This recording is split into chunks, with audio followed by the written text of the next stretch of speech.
Colleagues, we're going to get started. If I could just ask the conversations to calm down. Thank you. Welcome to meeting number 97 of the House of Commons Standing Committee on Agriculture and Agri-Food. I'll start with a few reminders. We know that, of course, this committee meeting is taking place in a hybrid format. The proceedings will be made available via the House of Commons website, and as you know, the webcast will always show the person speaking rather than the entirety of the committee, and screenshots are not permitted. Colleagues, pursuant to the order of reference of Wednesday, January 31st, 2021, and the motion adopted by the committee on Thursday, February 8th, 2024, the committee is resuming its consideration of Bill C-355, an act to prohibit the export by air of horses for slaughter and to make related amendments to certain acts. We have 4 witnesses in today's panel, so I am going to be moving quickly, colleagues, and I will be very tight on the time. Usually I'm quite liberal, but a little conservative today, I guess. Airline Pilots Association International, appearing by video conference, Captain Tim Perry. Thank you for being here, Mr. Perry. From the Canadian Horse Defence Coalition, Seneca Crossland, I hope I'm getting that right, is the president, so welcome.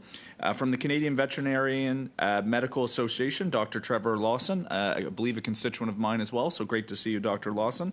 And from the Humane Society International Canada, Uwe Demaniowicz. I hope I'm getting right. Polish last name. I'm so sorry, but we look forward to having your testimony. You're also joined by Dr. Nicholas Dodman, Professor Emeritus at Tufts University, joining us by video conference. So as you can see, colleagues, lots of witnesses, great testimony here today. I'd like to welcome Mr. McDonald from Avalon on behalf of Mr. Drouin, subbing in today, and Mr. Dalton on behalf of Mr. Barlow.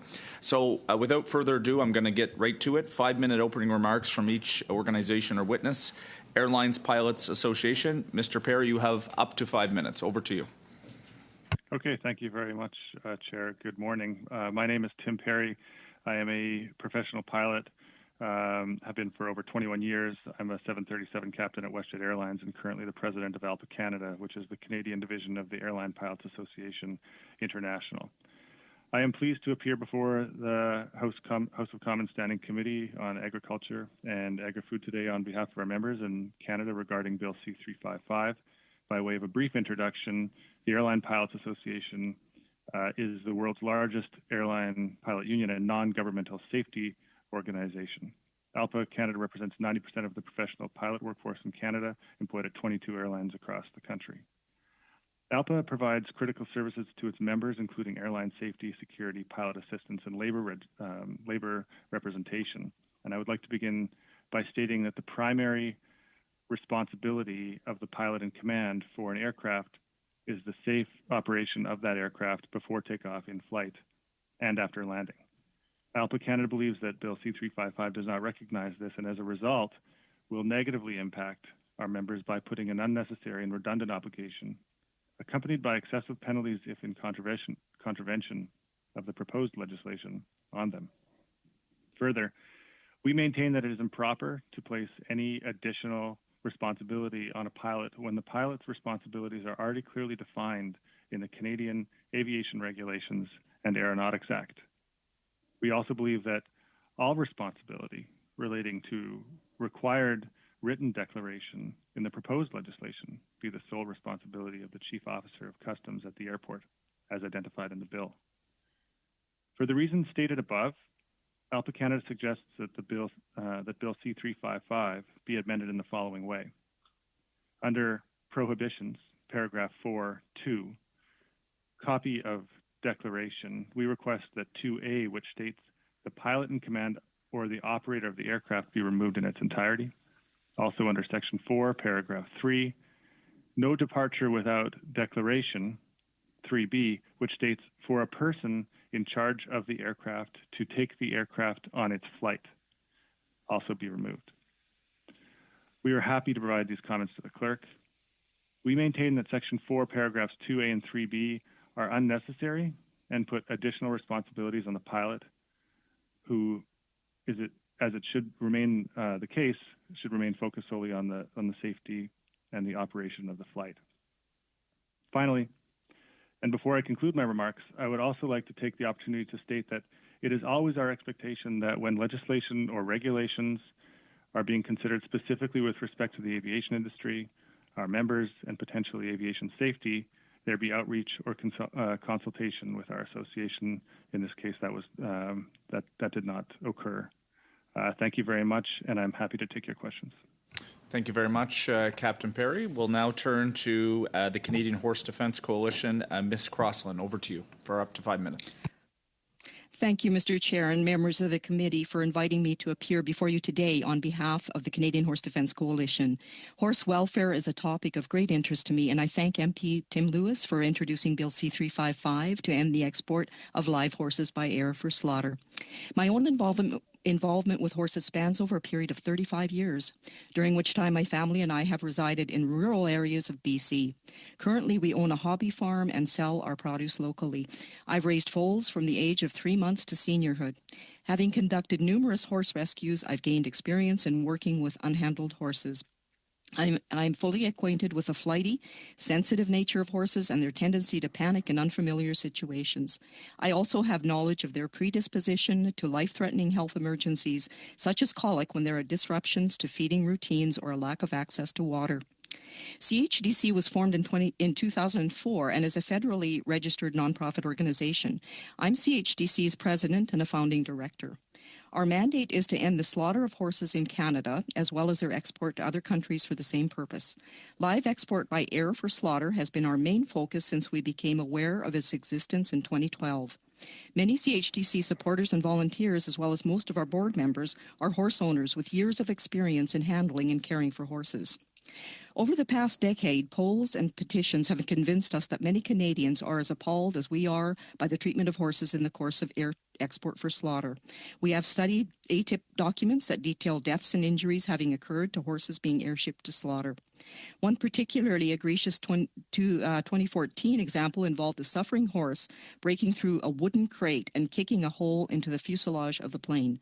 The horse was dead on arrival.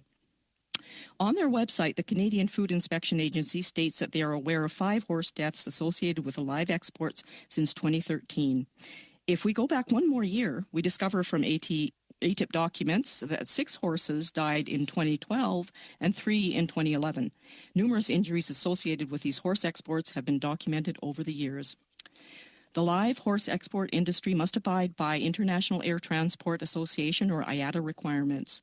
Of note is that these requirements were amended to suit the industry in 2019, as were the health of animals regulations, effectively removing protections that the exported horses had. We have heard an industry representative speaking against Bill C-355. Jennifer Woods is past president and current board member of IATA. She is also on the World Organization for Animal Health Transport Committee and is actively updating transport chapters there to better align with industry needs. Any protections that the exported horses may have had through that organization, such as water having to be provided after 6 hours of travel, will likely cease to exist after the updates are finished. This begs the question, what is the fox doing guarding the henhouse?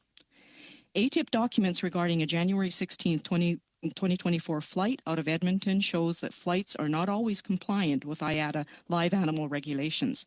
After loading, it was discovered that one of the crates was 264 kilograms overweight and the horses were shipped in spite of the weight violation. Horses destined for human consumption are often overfed to the point of obesity. They are not likely to be administered medications in the event of illness or injury. Drugs prohibited from entering the food chain include a common anti-inflammatory, phenylbutazone. This drug and numerous others are flagged by the CFIA and Japanese officials as prohibited in food animals. Therefore, horses selected for export may not receive the benefit of pain-relieving medications when they need them. I'd like to touch briefly on speculation about horses running rampant in Canada if the live air exports to slaughter are ended.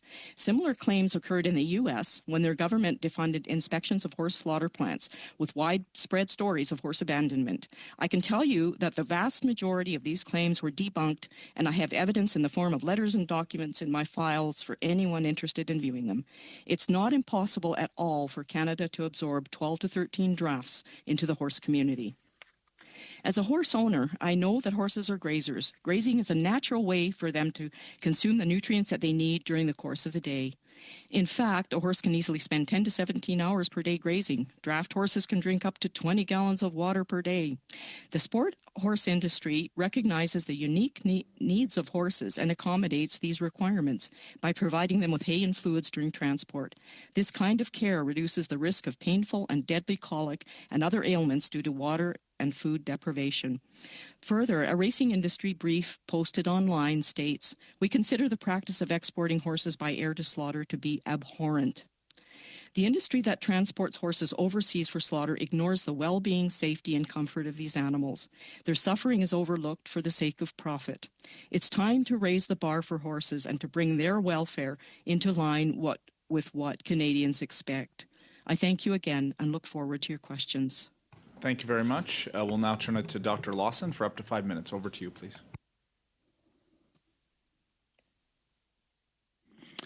Good morning. I'm Dr. Trevor Lawson, the President of the Canadian Veterinary Medical Association. I thank you for the invitation to appear here today at committee. The CVMA represents over 25,000 veterinarians and registered veterinary technicians across Canada who are devoted to caring for both small and large animal species.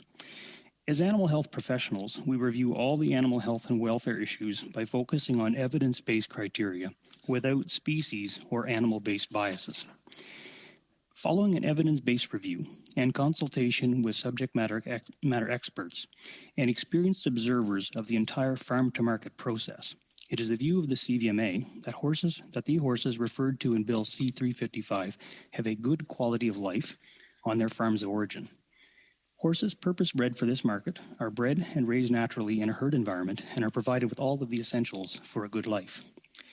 Regarding to the transport in question, it was determined that these animals did not experience worse welfare or outcomes than any other food animal. In fact, the available data suggests better outcomes in general. With respect to all modes of transport, the Federal Health of Animals Regulations amendments to Part 12, Transport of Animals, were updated and enacted in February 2020. These amended regulations have several added protections for these horses in question, including floor and headspace requirements and strict container requirements as per the International Air Transport Association's live animal regulations, which are the global standard on the best practices regarding air transport of animals. Canada has high standards for the on-farm care of horses, mandated by provincial legislations and the National Farm Animal Care Council Equine Code of Practice. Transport-related protections are embedded in the Federal Health of Animal Regulations. As such, Canada is one of the countries where animals destined for the export market can live good lives on their farms of origin and receive the necessary care and protections during transport. Regarding the current proposed Bill C-355, the CVMA is cognizant of and is concerned that the potential for disruptions to the current supply of Canadian horses for this market could lead to unintended negative consequences. These include the significantly decreased value of the horses in the supply chain and the concomitant potential decrease in incentivized high welfare standards. As well, animal welfare would be at risk due to the current lack of slaughter capacity and capacity to process these horses and the resultant uncertain final disposition of these animals. Furthermore, the cessation of this market in Canada could result in the sourcing of horses from countries where on-farm welfare and transportation are not prioritized as they are in Canada. As such, this could lead to a significant harm to these horses. The CVMA holds that food animals be treated humanely throughout their lives from birth to death, including during transport. According to our evidence-based review, it is the position of the CVMA that the horses transported for this market are not at any greater welfare risk than any other transported animals. And in fact, there may be a higher standard of care overall due to their high value. The CVMA holds that while there is no immediate welfare risk to these horses, improvements to the existing transport process, as well as publicly funded support for animal transport-related research and innovations, will improve animal welfare in this and all food animal transports. In order to address potential risks, the CVMA encourages the Canadian Food Inspection Agency to dedicate the resources needed to ensure adequate inspection and enforcement of all regulatory requirements to mitigate animal transport welfare-related risks during transport and at destination.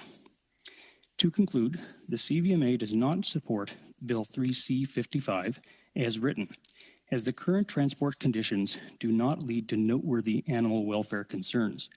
The bill would lead to unintended negative animal welfare consequences that have not been fully considered. The CVMA supports continued research, improvements, and innovations in all areas related to food animal transport. Thank you.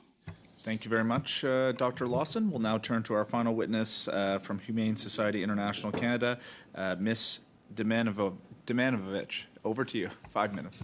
Oui, bonjour. Je m'appelle Eva Demianovich. Je suis responsable. Hello, my name is Eva Demanovich. I am the Senior Campaign Manager for Humane Society International. I would have liked to speak to you in French today, but the majority of the members here understand English, and therefore I will continue in English. Leading animal protection group with offices around the world. We represent supporters across the country who are opposed to the live export of horses by air for slaughter, with nearly 50,000 people that have responded to our action alert on this issue. Just yesterday, new poll results show that 7 in 10 Canadians oppose the export of live horses by air for slaughter. Canadians and people around the world are watching and supporting Bill C-355. Transportation is one of the most stressful experiences that animals are forced to endure. Limiting its duration and committing to the highest animal welfare standard possible during transport should be the objective of any country that takes the issue of animal welfare seriously.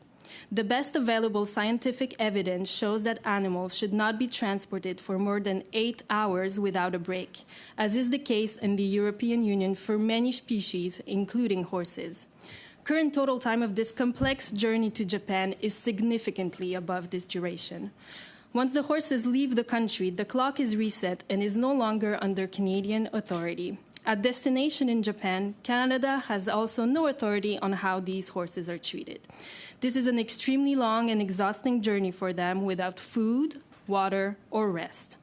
The stressful condition in which these horses are transported have caused injury and death.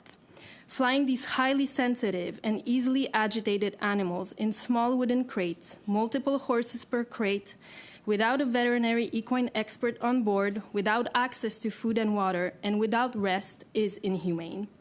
47,000 horses have already endured this horrible journey to Japan in the exhausting and difficult conditions that have been described in front of this committee, only to be served as a luxury dish. We have the opportunity to put an end to this practice and prevent the suffering of thousands of more horses by passing Bill C-355.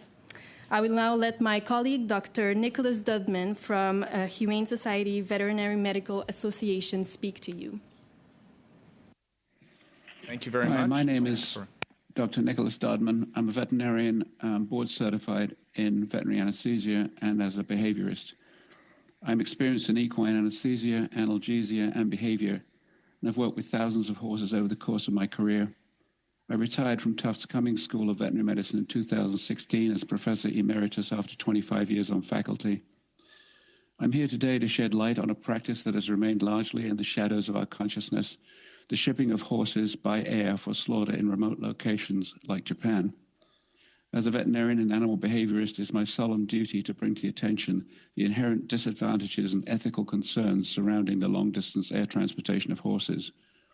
The issues with such stressful transportations are multiple horses housed together in a single crate, horses with no training or prior experience of air travel, horses not accompanied en route or monitored by preferably an equine specialist, plus 24 hours or greater of transport without food, water, or rest.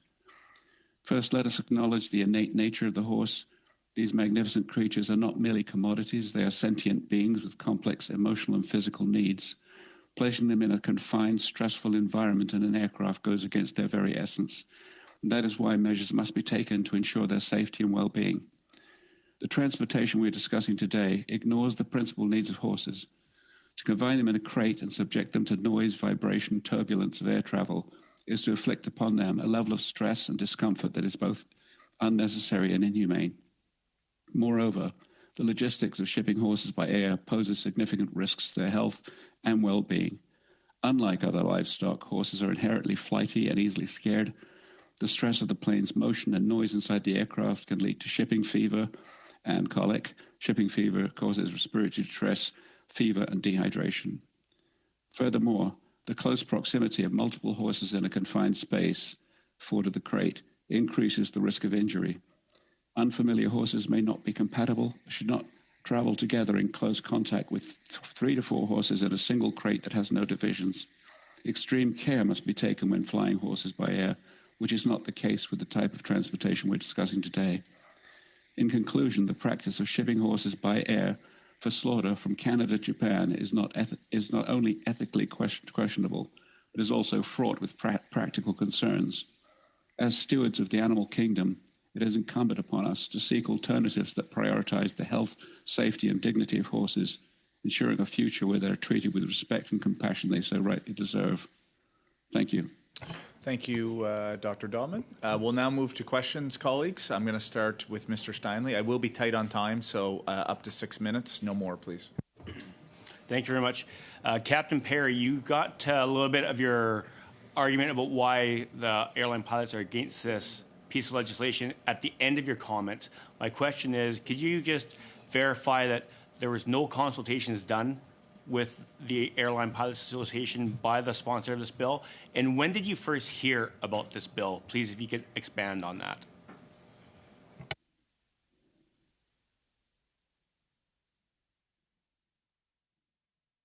Mr. Perry, you're on mute. Yep. Sir, apologies, everybody. I'd have to look exactly when we were first notified, and I can let you know in writing, sir.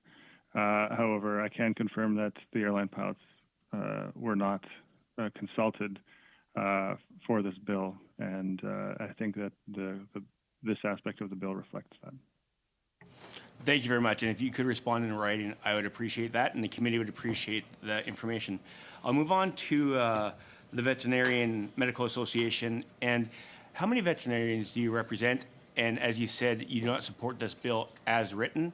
And do most of your membership support this position? I'm assuming it does, as you're the representative for the veterinarians. Thank you for the question. So the Canadian Veterinary Medical Association represents the interests of 15,000 veterinarians across Canada and internationally. As to how we represent our membership, we rely strictly on the science behind the subject at hand. And what that indicates to us is that the welfare of horses shipped by air is often superior to what we see with other food animals. So it does not represent a pressing inherent risk at this point. And we're certainly also representing the fact that, animal welfare is a standard that doesn't stand still. So we would suggest that there is always work to do on improving transport of farm animals, and that's something we're very much supportive of. Thank you very much. And we've heard it here again falsely claimed that horses transported by air for slaughter are significantly worse off than horses that travel by air for other reasons. Can you either confirm or deny this claim, please? I'm not able to confirm that that is the case. I think the data speaks for itself, that the horses that are shipped for export for food have a very good standard, and there's been very few reports. I think it was addressed by another testimony about some older data. I would suggest that the fact that the older data does not stand true today is suggestive that we've made improvements over time to ensure the welfare of animals that are being exported, and that would be consistent with the health of animal regulations that were updated in February of 2020. Of the 8,000 veterinarians that you represent, many would be large animal specialists. We have had a few experts claim where they are small animal experts, or even one worked at an aquarium for several years, that the horses are being mistreated. So as representing many, many large animal veterinarians, could you please expand on the fact that this legislation as written is not going to increase the safety of air transportation for horses, but the regulations in place could be made better, but as they are now, they're probably some of the best regulations for air travel for horses in the world. Yeah, so I think I've tried to address that in my testimony, that if we look at the standards that are laid out in the health of animal regulations, the air transport for these horses is well within, and in fact very much below the maximum allowable 28 hours, with typical trips being between 10 and 12 hours. So that is quite common. I believe that the ultimate reality is that the horses from the time they're born on farm have a very good quality of life, and that we haven't seen data that would suggest that these horses are any worse off than any horse that is traveling by air.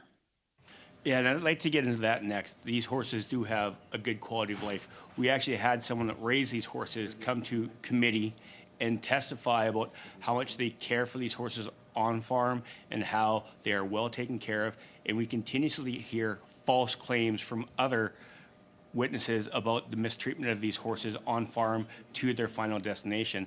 And as a veterinarian, and probably many veterinarians within the 8,000 have been on the farm to see how well these horses are treated and how they're cared for, do you think there's any difference between how horses are treated for the transportation and their final destination in Japan to how other horses have been treated on farms? Because I think that is one of the false bases that people are presenting here time and again, that these horses are treated different while they're being raised on their farms. Thank you for the question. Personally, I cannot speak to how the horses are cared for in Japan, although I believe Jennifer Woods has testified to committee regarding that as having firsthand experience. What I can offer is that I have 20 years of working with horses and cattle in the food animal sector and in horses in the pleasure horse side. I have also had the opportunity to tour feed yards in Alberta a number of years ago where these horses that were purpose-bred were being raised for export to Japan. And I can tell you that during my time there, I saw very little that was concerning from an animal welfare perspective. And many of the horses, I would suggest, were receiving exceptional care. And that would be comparing it to the normal standard that I would apply with client horses. Thank you very much, and thank you for your firsthand experience in your evidence-based presentation. Thank you, Mr. Steinley. We'll now move to Mr. Carr for up to 6 minutes. Thank you, Mr. Chair. My questions will be for Mr. Lawson. Mr. Lawson, can you please provide for us in detail your understanding of the protocols that are in place to ensure the welfare of a horse, beginning at the stage with which it arrives in Japan to the point at which it is slaughtered in Japan? So can you provide for us in detail your understanding of protocols in place to ensure horse welfare at that stage of the transportation process? Thank you. Thank you. So as I've stated, I have not visited Japan to see the handling facilities. I've received secondhand information from individuals who have been there, and it is described to be at a very high level. I think we would understand that culturally, the Japanese I'm sorry to interject, yes. Mr. Lawson. Can you please elaborate? You say at a high level, secondhand knowledge. What does that look like? What have you heard from people about that protocol in Japan? Well, and only I think in very broad strokes that the animals are well cared for and that the farms where they're held are quite close to the airport, so there's a very limited transport distance following arrival in Japan. So the proximity of the horse to the airport in Japan is the basis through which you feel comfortable establishing that the welfare of the horse is taken into its due consideration once arriving in Japan? I believe it's part of the picture, so there's not a long transport after a long trip, so that is very helpful. The conditions that have been described and shared with us regarding the Japanese experience would be, I think, very equivalent or better than what we're seeing here on Canadian soil. And Mr. Lawson, what are those conditions beyond the proximity of the airport? Well, basically well-fed, spacious pens, ability to move, satisfying the 5 freedoms of animal welfare. So I think that's the basis of the judgment, that we don't believe that there's a decline in care upon arrival in Japan. Do you have any evidence that you could submit to the committee that establishes that? No, but I believe Jennifer Woods would be able to offer testimony or offer additional input to that, as she has traveled on these trips and witnessed the space. Yeah, I understand that, Dr. Lawson, but you are here as the president of the CVMA representing 8,000 vets, and you're telling us confidently, if I understand your position correctly, that you believe that the welfare of horses is looked after in Japan, but you've come to this committee testimony without any evidence that you can provide to support that substantiation. I want to move on, if I may, to the next question. Are you here today, Dr. Lawson, stating the official position of vets in Canada in relation to Bill C-355? I'm here to state the official position of the Canadian Veterinary Medical Association is that we, in the current form, cannot support this bill as written. Can I ask you, Dr. Lawson, the CVMA states that it represents 8,000 vets across Canada, and your website very clearly states the following in relation to the process by which you conclude an official position. You say that it can, quote, take, not you, but your website, the organization you represent, say that, quote, it can take months and multiple iterations of work before a draft position is reached. Your approval process references that all feedback on a draft position is taken into account when preparing a final draft for the CVMA Council's approval. And it says that the final draft versions of positions are reviewed by Council and approved statements are then posted on the CVMA website. I don't see a position on the website. Can you tell us what the internal process was whereby you concluded, the CVMA, in consultation, in that rigorous consultation process that you abide by as listed on your website, that the views and perspectives of at least some of those 8,000 were taken into consideration? So I'll repeat that. What was the process by which you consulted your membership to derive the position that you've brought forward today? So as stated in my testimony, we have done an evidence-based review and we have consulted with subject matter experts, including those on our Animal Welfare Committee, to form this opinion. So the 8,000 vets that are represented by your organization, what was the process through which they had an opportunity to provide input on the policy position that you've reached? And was that policy position drafted in with respect to the overarching protocols and procedures that you have listed on your website? Was this months worth of development and consultation as you ascribe to try to provide on the website? I believe there's maybe a little confusion regarding the position statement development and our testimony here today.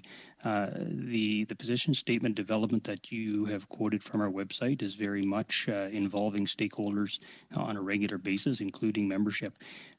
This testimony is one that we have worked exclusively through subject matter experts, our Animal Welfare Committee, and those with firsthand experience, including myself, of having visited the feed yards in Alberta and seeing that part of the process. Dr. Lawson, can you speak to us about any of the animal welfare positions that have been taken by some of the 8,000 that you represent? Some of my colleagues across the way tried to diminish the legitimacy of those views by virtue of how often they're working with certain types of animals, but you have heard, no doubt, some who in your organization take an opposing view. Can you share with us what some of the opposing viewpoints would be? In other words, what are some of the reasons you're hearing are of concern to vets in that group of 8,000 that is different from the position you've taken today? So we're at time, but I'm going to give Dr. Lawson the opportunity, maybe in 30 seconds, 45 seconds, to quickly opine. Certainly. Thank you. Thank you, Chair. I think the concerns that we've heard are often raised based on emotion and our high value of a horse in our society. And I think those are fair and well understood, especially as someone who practices with horses on a daily basis. With that said, I do not believe that allows us to have our judgment of the facts skewed based on emotion. So the position we've brought forward to committee today is based on the facts and consultation with subject matter experts. Thank you for your time. Thank you, Dr. Lawson. Thank you, Mr. Kerr. Maintenant, Monsieur Parent, 6 minutes, s'il vous plaît. Merci beaucoup, Monsieur le Président. On to Mr. Perron for 6 minutes. Thank you, Mr. Chair, and thank you to the witnesses.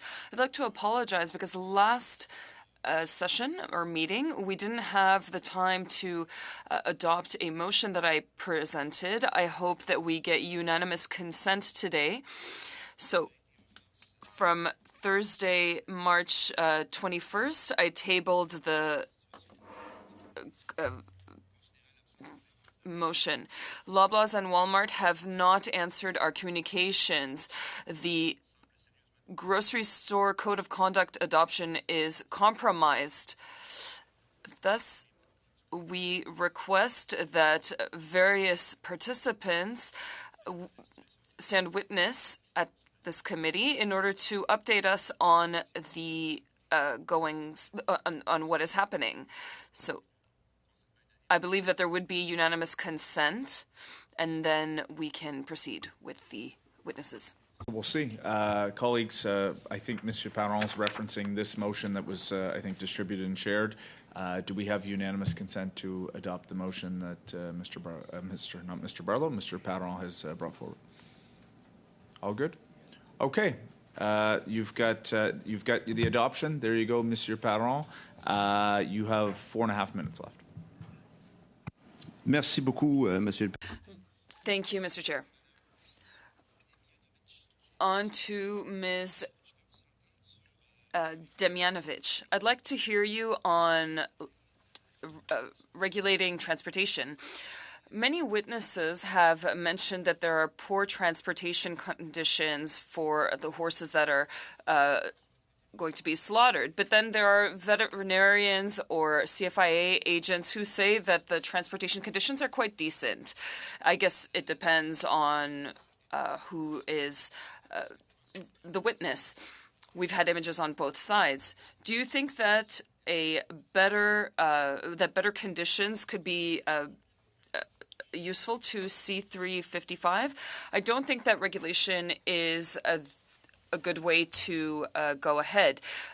We've tried that. A few years ago, there were modifications to the transportation regulations, and absolutely nothing changed with regards to horse transportation to Japan for slaughter. Quite the opposite.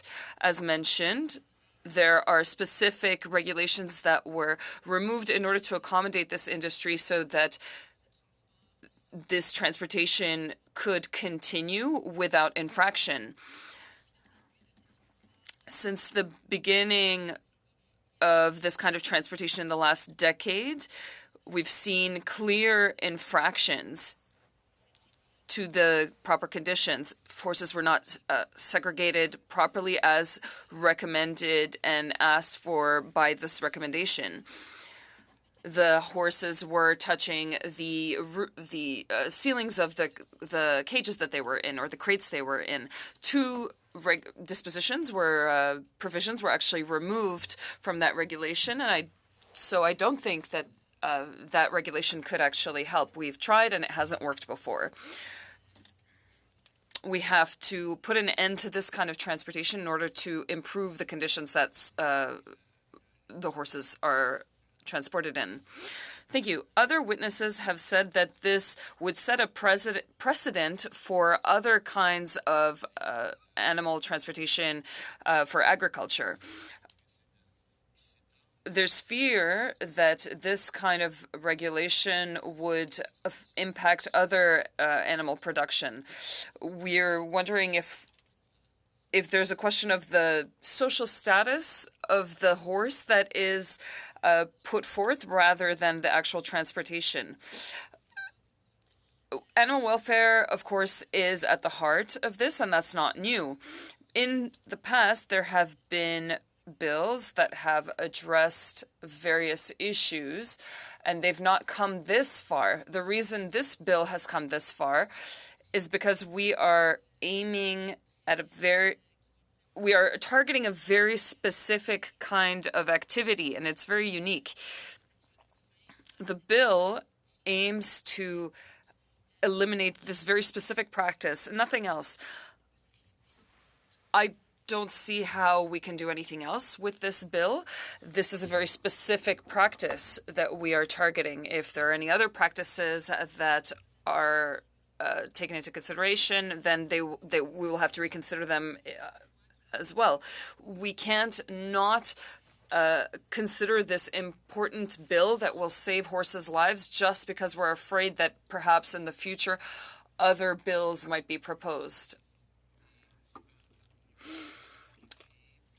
with regards to a precedent that might be created due to protection in order to protect the horses, people are actually afraid that we might forbid the slaughter of horses because this animal has a lot of importance attached to it, more so than other animals, and so there's some cultural differences here. In the francophone parts of Canada, we do eat more horse than elsewhere, but it is a practice elsewhere as well.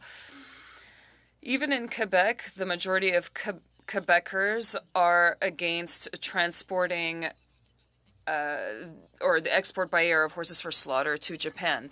It's not the horse that we're discussing today. It is the nature of the horse. It is a prey animal and an animal that is very easily agitated and panicked.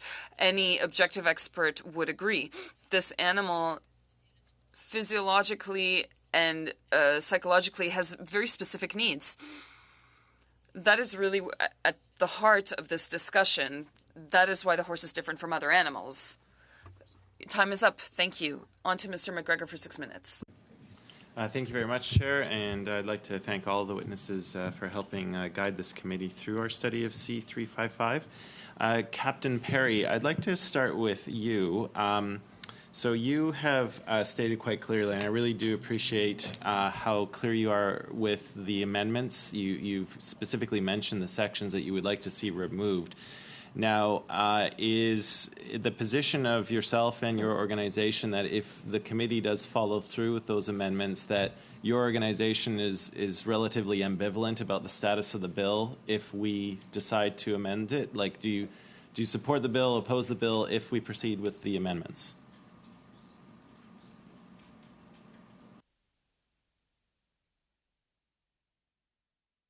I will remain silent on the merits of the bill simply because I'm not personally an expert, nor is our organization.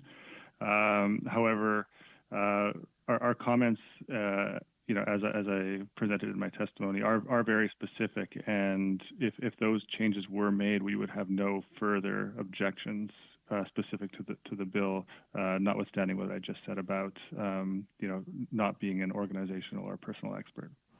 Thank you, and I just want to personally express thanks. I think hearing from our airline pilots is very important, and I think your testimony today is going to be very valuable to this committee in its consideration of the bill. One thing I was curious about, what is the aircraft type which is most often used for the transport of horses? It's a wide range of aircraft, but it would be the aircraft that are most commonly configured for cargo configuration that could accept live animals are Boeing 767 aircraft, and that is Boeing 757 aircraft as well in Canada. There are others, but those are the aircraft that are most commonly used in Canada for the purposes of air cargo.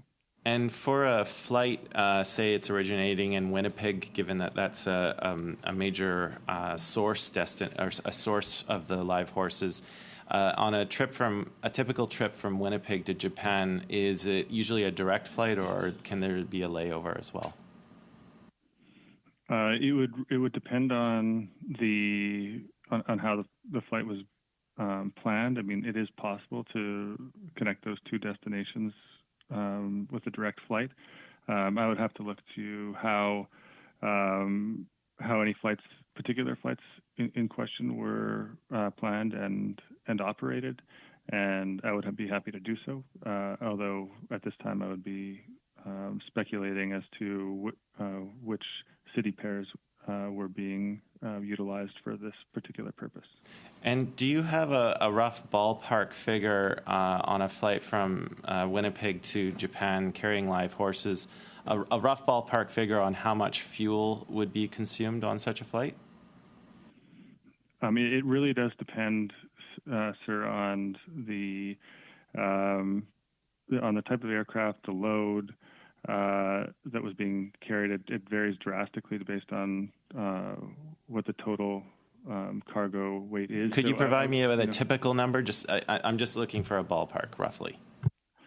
Okay, let's say something in the neighborhood of, and again, I would really like to preface the fact that this is not the type of aircraft that I am personally trained on, but something in the neighborhood of 50 to 70,000 kilograms or something like that. Okay, thank you. I do appreciate that. Thank you very much. Dr. Lawson, I'd like to turn to you. You seemed to leave yourself and your organization a little bit of an escape route because you said that you can't support the bill as written. What does that mean? Does that mean that if it was written in a different way or if there were amendments made, you could find your way to supporting it? I just would ask for you to clarify those remarks for this committee, please. Yes, so as it's written, we see that it's problematic, is that it's choosing one type of horse that is not necessarily based on animal welfare, the purpose of this bill. It is based on the inhumane, or the idea of it being inhumane to ship horses by air for export. And that's simply not something that we've seen the data support. So I think what I would say is that the CVMA is happy to be a partner in looking more closely at the legislation and offering insight in a detailed manner. You do have our submission as well, and I think that goes through a number of the points that we've raised to date.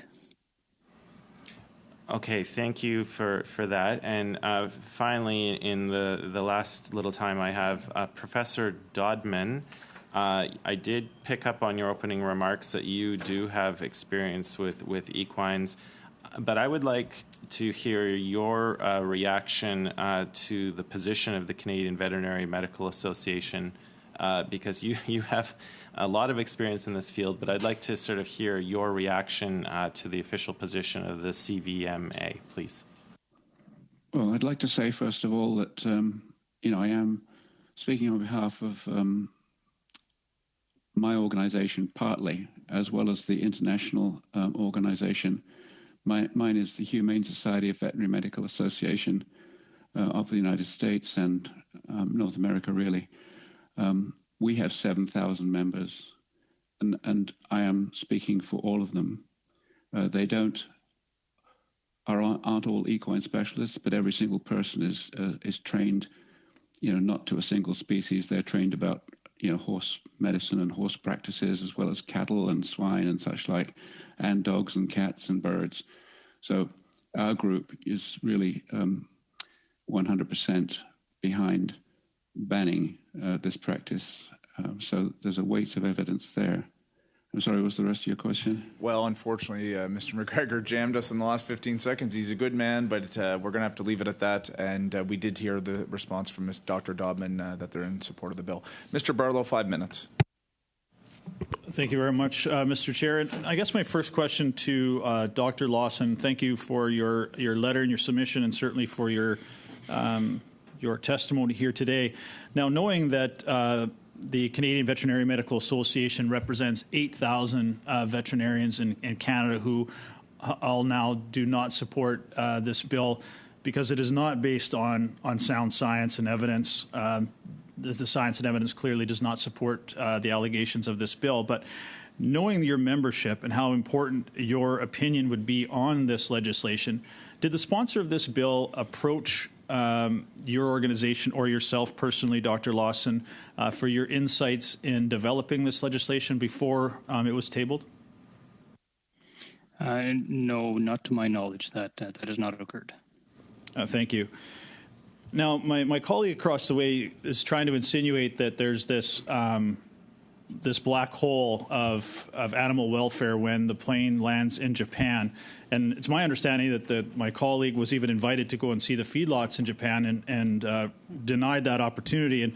And most of the, if not all of the testimony that we've had from those who are supporting this bill have not actually traveled on the planes with the horses or toured the facilities in Japan.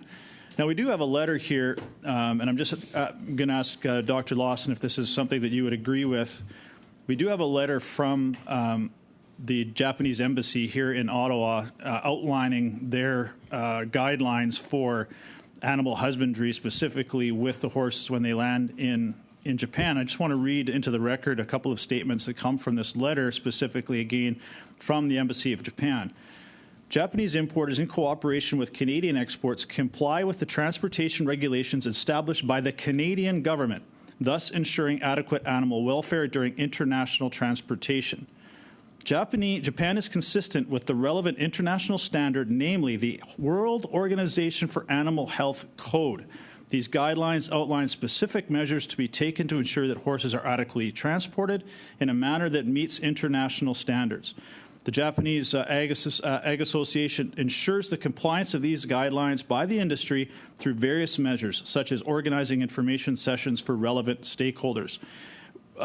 Would that statement, Dr. Lawson, jive, I guess, with your understanding of the process and the regulations that are in place from when that horse is transported from Canada to Japan through the feedlot process before slaughter?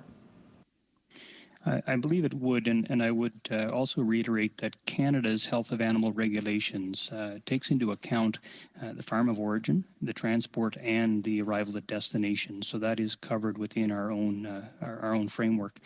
And knowing colleagues in Japan, and I would suggest that sounds quite legitimate. Now I'm just going to move to Captain Perry, and thanks again for your presentation here today. I want to make sure that this is crystal clear in what this bill is potentially asking Canadian airline pilots to the responsibilities that it's asking you to take on. As a cargo pilot, is there any other commodity, any other product, any other cargo that a Canadian airline pilot would be carrying that is asking the pilot to be responsible for the end use of that commodity, product, or cargo? No, sir, not to my knowledge. For instance, with the shipping of dangerous goods, which is something that we undertake regularly, there is a paperwork component to the job. However, the responsibility lies with the shipper and regulator in order to ensure completion and compliance. Thank you very much. So this is an extraordinary responsibility and cumbersome step that is going to be asked of airline pilots to take on if this legislation is passed in its current form. Would that be fair to say? I think it's fair to say that it's unique, and I guess in that sense, extraordinary. Yes, sir. Thank you. Now back to Dr. Lawson. You stated in your letter from your organization that this legislation could lead to unintended negative animal welfare consequences. Can you expand on that and maybe give us a couple of examples? I believe you were talking about biosecurity specifically. In about 30 seconds, Dr. Lawson. Thanks. Thank you. Yes, so there were, concerns regarding that. Is that what happens to high-value animals that are already in the chain, supply chain, if you will, and we may very well see a reduced animal welfare standard for those animals. The other concern that CVMA has is that by eliminating Canadian horses, who have, I think we've established, have a very high standard of welfare from this supply chain, what that ultimately is likely to do is potentially push the supply of these horses into domains that do not have standards as high as Canada's. And there are a number of countries that would fall into that category. I think we should be proud of our animal welfare standards and our accomplishments on transport to date and continue to work to improve them. Ms. Taylor-Roy, you're up for 5 minutes. Thank you very much, Mr. Chair, and thank you to all the witnesses who are here today. I want to start by saying to Mr. Perry, I'm not going to be asking you questions, but I appreciate your input on how this bill can be improved and can be made to ensure that we deal with the concerns of the airline industry. But I don't think that's the crux of the bill. I think we know that the majority of Canadians, including Quebecers, as Mr. Perrin has pointed out, where horse meat is enjoyed more than in other regions of Canada, are strongly opposed to the continued practice of exporting horses, live horses for slaughter. And we've heard a number of different opinions. I wanted to start by clarifying one thing, Mr. Lawson. In your response to questions from Mr. Carr, you indicated that the position of your organization was based on evidence and a few veterinarians who were involved in your animal welfare committee. Mr. Barlow just stated that the 8,000 veterinarians that you represent are all opposed to this bill. Could you please confirm, are all 8,000 veterinarians that you represent, can you represent that they are all opposed to this bill? No, I think that would be incorrect. I think we have a very diverse membership. Obviously, we have members that are serving the companion animal community as well as those in the food animal community. And I think we would be close to getting as many opinions as we have members. Sure. I think ultimately what I can attest to is that our members have a unified desire to see animal welfare improvements, regardless of the species, without bias. Okay, thank you. I don't have much time. Yeah, Mr. Lawson. So could you give me an estimate, since you represent the entire organization? Do you have any sense of how many of your members are opposed to and in favor of the bill? No, we do not have polling data. We don't have that done. So you can't represent that the majority of your members are opposed to this bill? Certainly not. No. Okay. Thank you. I just wanted to clarify that.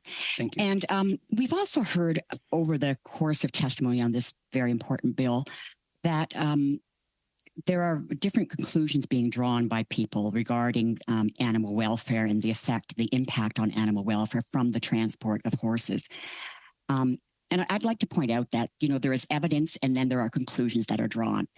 And conclusions by certain people are no more valid than conclusions by other people, other than the fact that they may have expertise. And so, Dr. Dodman, I'm very glad to see you here today, given that you're a behavioralist and that you've worked with thousands of horses. And I'm wondering if you could just comment on some of the conclusions that have been drawn by other witnesses who have said that this, the quality of life of these horses is good, that the transport is not detrimental to them or doesn't threaten them in any way. Perhaps you could just comment on that for me from your perspective of 25 years of experience in teaching in this field. More like 50. But thank you. Okay. I think it's the same with the issue of horse slaughter, and that is for reasons that I think I understand, most veterinary organizations come against the sensible and humane solution. So the AVMA, the American Association of Equine Practitioners, and now I hear the Canadian group.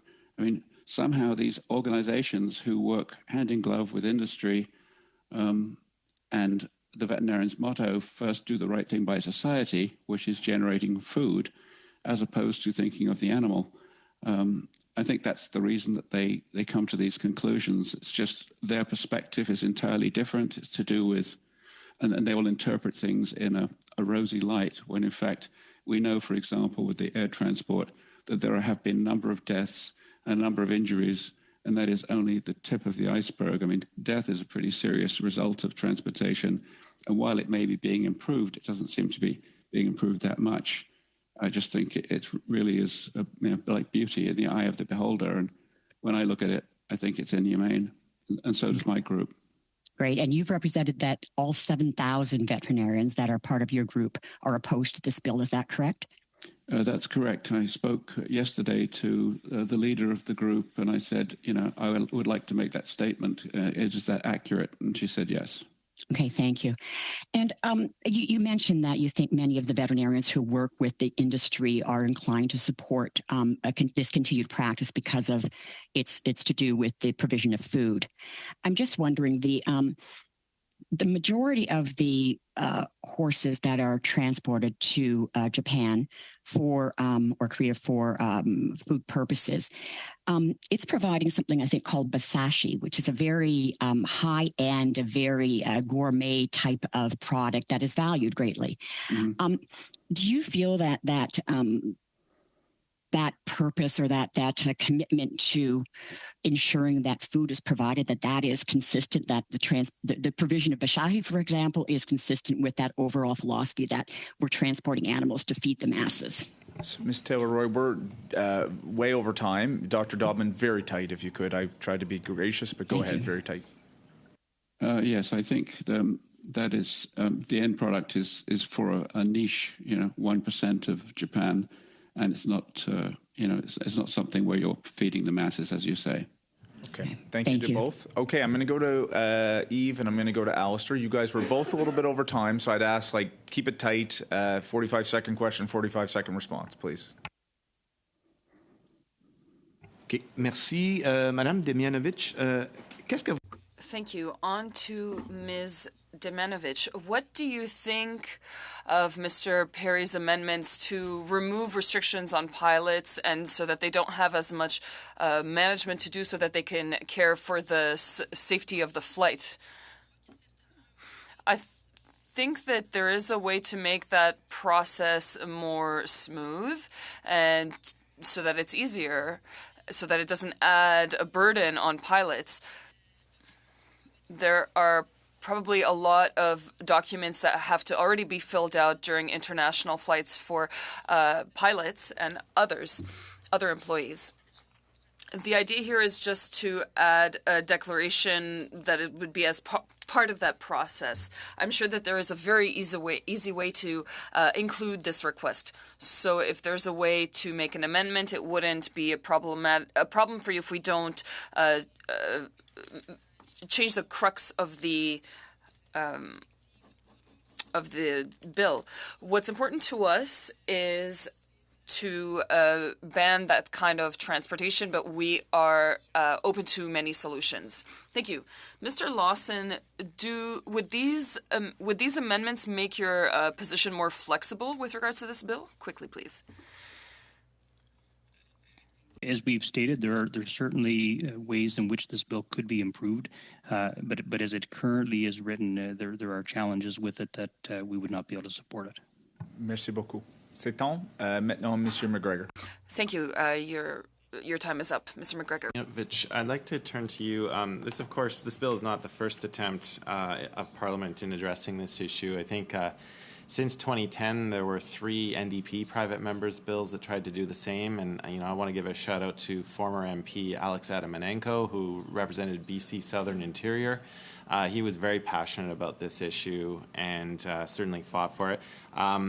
Earlier in this Parliament, I tabled a petition, E4190. I had over 36,000 Canadians sign it.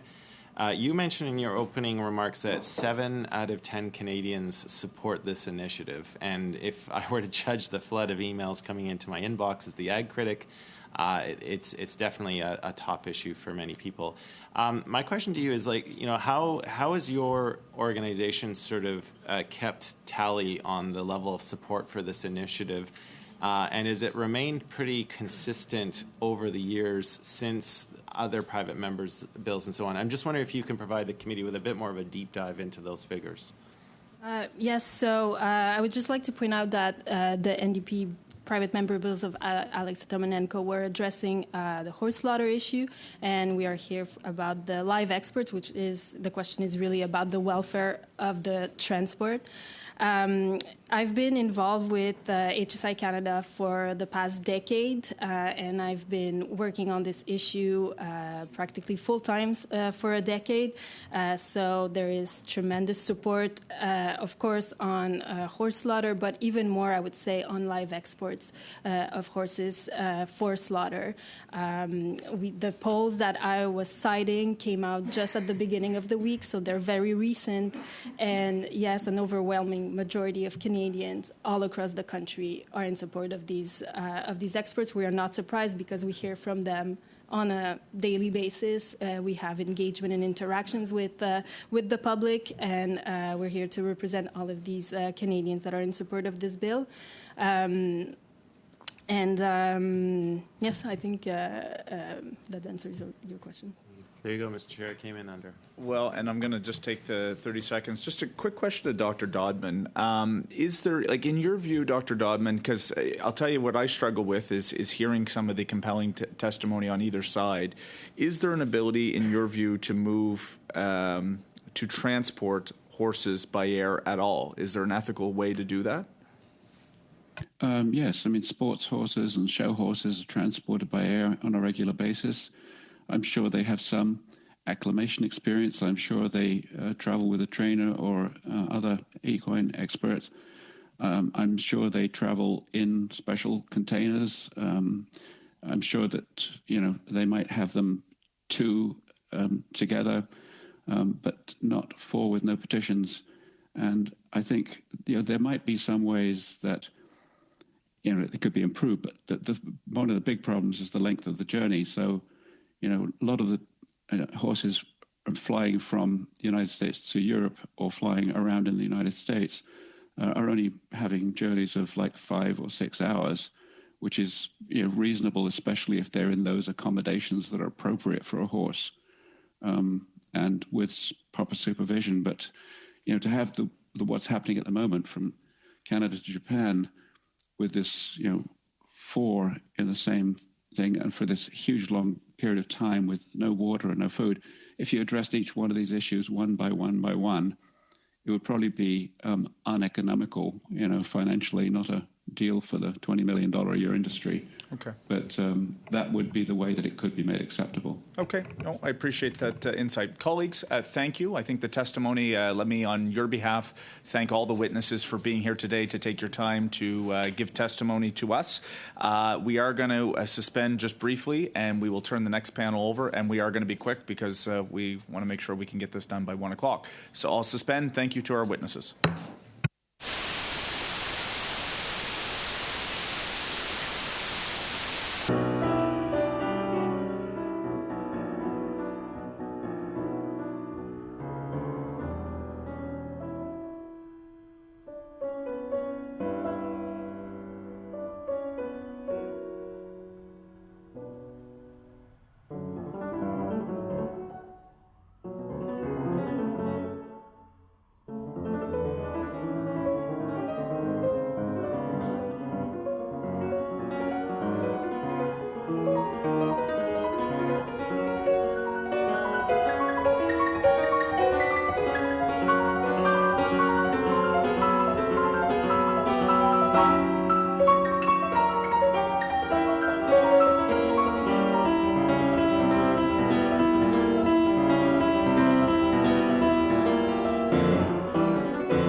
time. If I could just have folks on the outside who are having conversations to either take those outside or not have them. From Farm Credit Canada today, colleagues, we have Don Anderson, Senior Vice President, Credit Risk Management. From Humane Canada, Barbara Cartwright, who is the Chief Executive Officer, who's here in person. Great to see you, Ms. Cartwright. We also have Brittany Semenik, I hope I'm saying that right, Animal Welfare Specialist from the Winnipeg Humane Society. And from the Montreal SPCA, we have Aaron Martellani, sorry about that, Campaign Manager for Animal Advocacy. So colleagues, as you know the deal, we're going to do 5 minutes opening remarks from each organization and then over to questions. So I'm going to start with Farm Credit Canada for up to 5 minutes. Over to you. Good afternoon, Mr. Chair and members of the committee. As noted, I am very pleased to join here today. I'm Don Anderson, Senior Vice President of Credit Risk Management at Farm Credit Canada. As many of you are aware, FCC is a federal crown corporation, and we're fully committed to Canadian agriculture and the overall food industry. And through our time, we've served over 102,000 customers across the country from our 103 offices. We provide a full range of financial services, as well as advisory services, software, management, and knowledge sharing to the entire industry. FCC provides broad support to customers, in the equine industry. And as of December 31st, 2023, we had approximately 536 customers within our portfolio, with a total amount owing to Farm Credit Canada at that time was $198.9 million. I am, fully open and happy to answer any questions that you do have during this period to my best of my ability. And I appreciate your time. Thank you, Mr. Anderson. Thank you for being here today. From Humane Canada, Ms. Cartwright, over to you for up to 5 minutes. Thank you. We represent humane societies and SPCAs in every province in 2 territories, in very rural and very urban locations, many of which enforce animal protection laws. We are proud to share our time with our members, Winnipeg Humane Society and Montreal SPCA. Humane Canada works collaboratively with industry to improve the standards of care for farmed animals. Farmed animals must be protected from physical and psychological suffering from birth to death. A humane death is not only when animals are killed in a manner where they die instantly, without panic or pain, or are rendered unconscious until death occurs, but also that the handling methods, equipments, and facilities used leading up to that moment are such that they reduce the levels of fear, anxiety, and pain in the animals, and that's kept to an absolute minimum prior to and during killing. And of course, this includes transportation to slaughter. The methods and the process of shipping live horses via air for slaughter overseas raises many animal welfare concerns that the committee has already received ample testimony on, which means that the practice cannot meet the above-mentioned requirements for a humane death and therefore should be banned. I want to take my brief time today to speak to the testimony committee has heard regarding current standards and systems in place. Canada's codes of practice have been referred to even today as some of the highest animal welfare standards. As the founder of these codes more than 40 years ago, as well as a founder of the National Farmed Animal Welfare Council requiring our participation in all codes, including equine, it would be more accurate to say that they are the results of years of negotiation between many different parties, all with conflicting views and interests at stake, often representing the minimum, not the highest, standards of care. In addition, they are not legally binding across most of the country. With regards to transport regulations, while recent amendments do mark a vast improvement, they do not reflect the gold standard of animal welfare, nor were they developed in a vacuum free from external pressures. As we see with the 2017 ATIP request that revealed concerns from the meat industry about negative economic impacts, pressured the CFIA to shift from an animal welfare science position that shorter transport times between 8 to 12 hours were ideal for the animals to an economic decision of significantly increasing allowable transport times for most livestock species. Humane Canada is not calling for a ban on horse meat or an end to the industry in Canada. We do not support the assertion that this bill is the slippery slope that's going to try to end the meat industry, as some over-emotional arguments claim. More than 800 million animals are slaughtered every year in Canada, We're discussing approximately 25 horses whose welfare is at risk because they are uniquely shipped by air to the other side of the world to be killed, which does not ensure the animals' levels of fear, anxiety, and pain are kept to an absolute minimum prior to that killing. Thank you. Thank you very much. We'll now turn to the Montreal SPCA. Oh, sorry. It goes over to Winnipeg Humane Society. Okay, sorry. You have about a minute and a half left. Sorry, over to Winnipeg Humane Society. Thank you. I speak today as a veterinary technologist and an animal welfare specialist for the Winnipeg Humane Society. This committee has heard much testimony on research published globally in veterinary literature about horses experiencing negative states of welfare. Testimony has been presented by expert professionals on the different shipping methods when moving valuable performance horses. Some witnesses have claimed that the live horse export industry should have regulations enhanced in lieu of total prohibition. I suggest that this approach will not work. Reducing health and welfare risks associated with shipping large quantities of horses overseas would require a total overhaul of the transportation process to an extent that the industry would cease to be feasible or profitable. Such costly improvements would include enhanced padding and head clearance for horses, multiple veterinarian attendants per shipment, reduced numbers of horses per shipment, intervention capabilities, alternate handling techniques during loading processes, and auditory distress mitigation. The slippery slope argument of putting an end to live horse export will lead to ending other animal agricultural industries is nothing more than repetitive fear-mongering. What we are doing is a great disservice to the Canadian public who elect politicians to office by ignoring contemporary societal values towards animals in the lawmaking process, especially in relation to draft horses that were relied upon so heavily to build the infrastructure of what is now known as Canada. Decisions, including position statements established by the CVMA, are influenced as much as societal values and ethics as they are by scientific inquiry. We also see this with animal agricultural industries that revise standard practices based not solely on science, but on demands from a more humane and conscientious public. It is not the only factor, but it is a factor in stating that horses do hold a different status to Canadian constituents when compared to other livestock. Thank you. I am happy to answer any questions that the committee may have. Okay. Thank you very much, and sorry for the confusion. We'll now head to the Montreal SPCA, s'il vous plaît. Okay. Merci beaucoup de donner l'occasion à la SPCA. Thank you for giving the Montreal SPCA, which is Canada's very first animal welfare organization, the opportunity to speak out today on this very important issue. The SPCA is the most active and influential animal protection organization in Quebec and strongly opposes the export of horses from Canada for slaughter. We fully support Bill C-355, as do 18,000 of our supporters across Quebec, who have also spoken to their MPs in favor of this legislative initiative. In recent years, attitudes have changed in Quebec.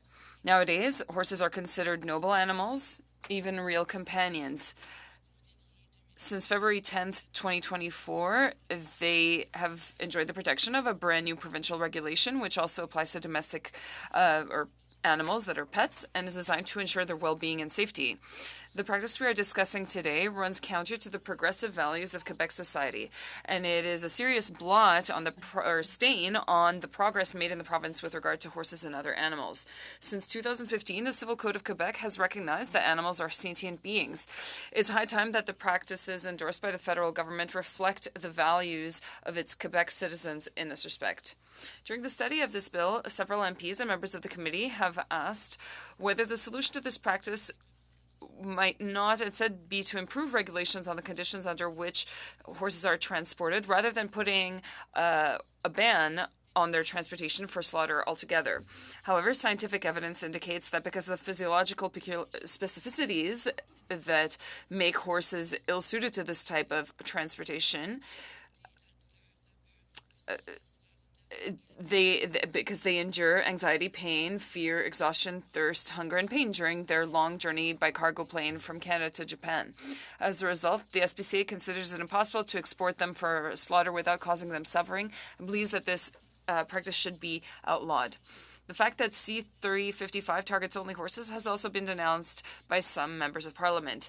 It is quite understandable and even commendable that they are also concerned about the transportation conditions of all animals. But supporting a ban on the export of horses for slaughter does not prevent these MPs from demanding, as a second step, an improvement in the current CFIA transport regulations for all the millions of animals transported in this country and exported abroad. This is obviously an initiative that we would welcome. In fact, even a previous witness, Animal Transport Controller Jennifer Woods, agreed that current transport standards could be improved. Thanks to Bills 355, we now have the opportunity in the near future to at least help these horses who continue to suffer by the thousands on harrowing overseas journeys.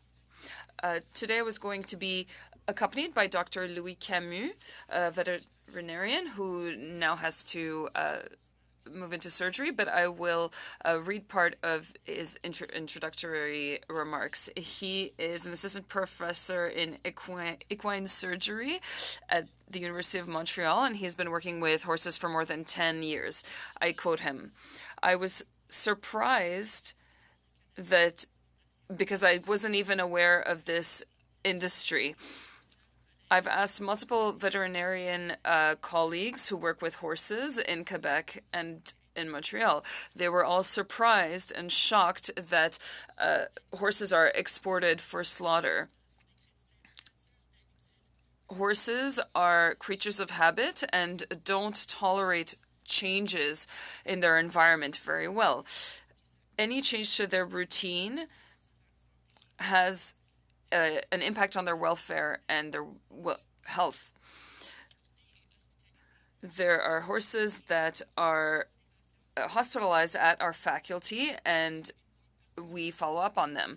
A lot of the emergencies, such as digestive problems and trauma, are due to stress. Horses don't travel well with regards to transportation, and they would require very specific criteria in order to transport them securely. There are cases of colic and other diseases that are common in horses that are transported.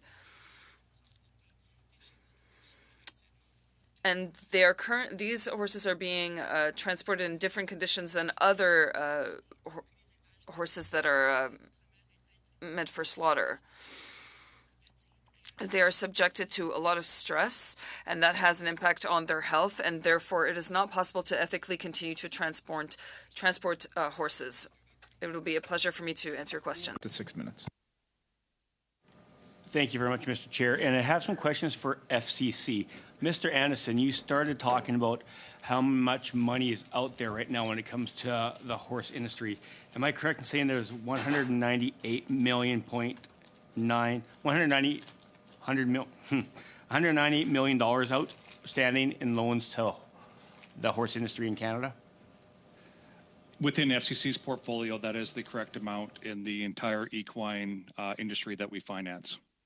And is there any way to take out how much of that would be attributed to people raising horses that are shipped either overseas or even to the United States for meat?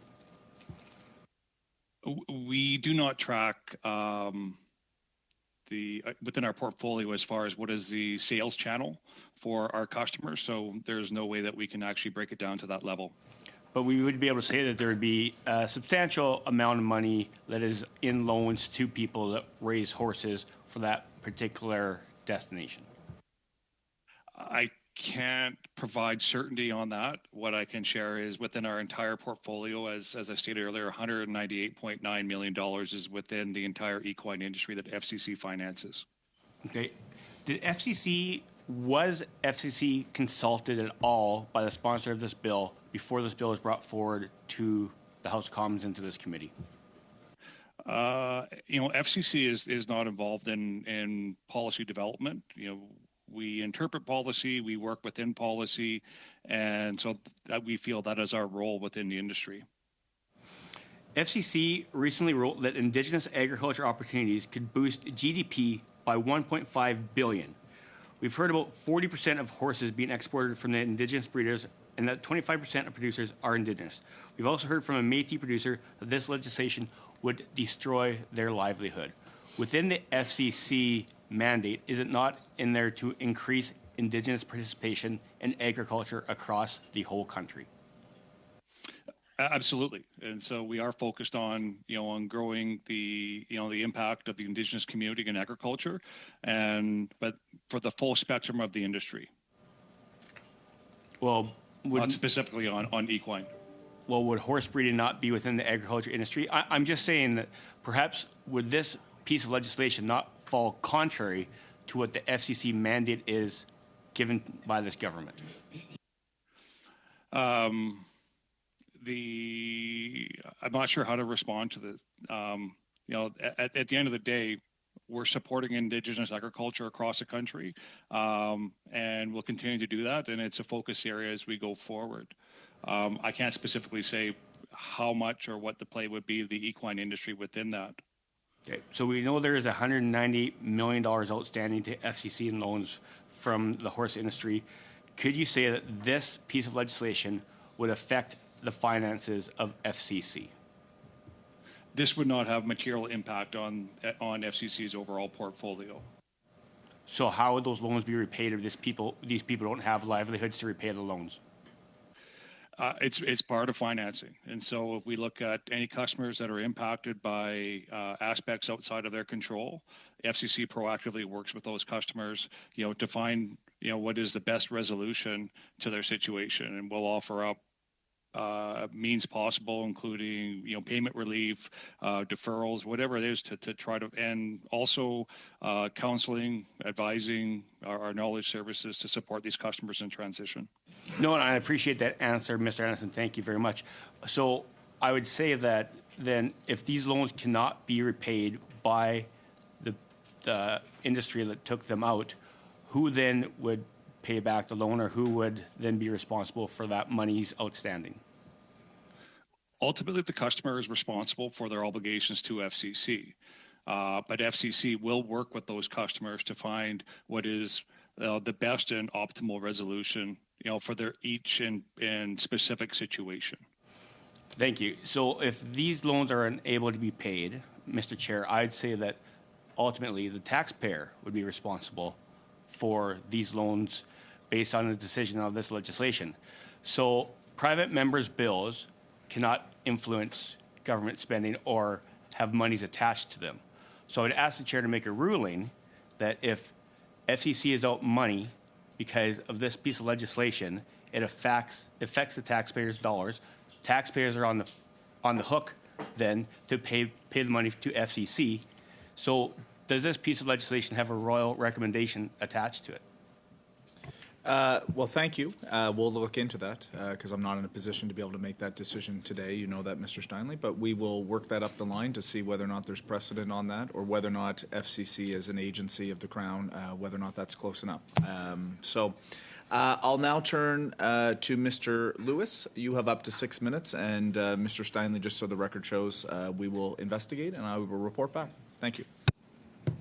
Thank you, Chair. Thank you to all the witnesses here in person and online. Just to step back for a second and having full understanding of this bill, it's important to highlight what it does not do. That this legislation I proposed is a standalone bill for a specific purpose, as that's to ban the export of live horses for slaughter by air. I have been and I will continue to assure our hardworking farmers and ranchers that Bill C-355 is specifically aimed at banning the export of live horses for slaughter, not affecting any other sector. Our farmers continue to put food on Canadians' tables, and I'll continue to support them. In my riding in Kitchener-Conestoga and here in Ottawa, as recently as a few hours ago, I hear from agriculture stakeholders on a regular basis. So all Canadians appreciate the contributions to our nation's food security. So to Ms. Cartwright, thank you again for being here from Humane Canada. You mentioned that you are a founding member of the National Farm Animal Care Council, whose goal it is to implement a comprehensive and strategic approach to farm animal care in Canada. You work together with industry and also give direct input on agricultural policy to both federal and provincial and territorial levels, so I appreciate that. Some other organizations that I believe are on the Care Council are the Canadian Cattle Association, the Canadian Federation of Agriculture, Canadian Meat Council, Canadian Pork Council, Canadian Sheep Federation, Chicken Farmers of Canada, Turkey Farmers of Canada, and Equestrian Canada, among others. So can you let Canadians know what our committee has heard time and time again, how working together throughout the agriculture sector with organizations like yours at all levels of government, how that can benefit Canada's food supply. And can you tell me how you collaborate with the organizations I mentioned previously to help shape those policies and share best practices? That's a big question, and I'll do my best. So, yes, we are the founder of Canada's Codes of Practice with regards to on-farm animal welfare, and we are a founder, one of many, that founded the National Farm to Animal Care Council, my organization. I was not with the organization at the time. However, I have been very involved with the National Farm to Animal Care Council because we are the one of two animal welfare organizations that sits on the National Farm to Animal Care Council, and until mid-2015, we were the only one. So we have to sit at every single code negotiation table, and it's a lot of work. But we think it's very important because of what you just mentioned, is that many voices come to that table, and we all negotiate, and it really is a negotiation.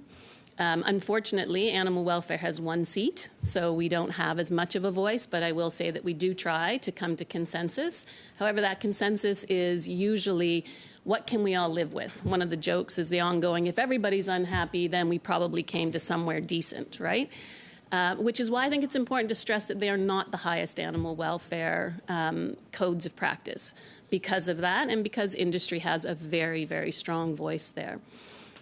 We continue to collaborate in other ways with industry because we believe that they are in control of hundreds of millions of farmed animals and their welfare, and we want to be in partnership to advance animal welfare in Canada. Well, thank you. Thank you for the work you're doing in collaboration. You've heard the first hour of testimony. You've seen other testimony, I'm sure.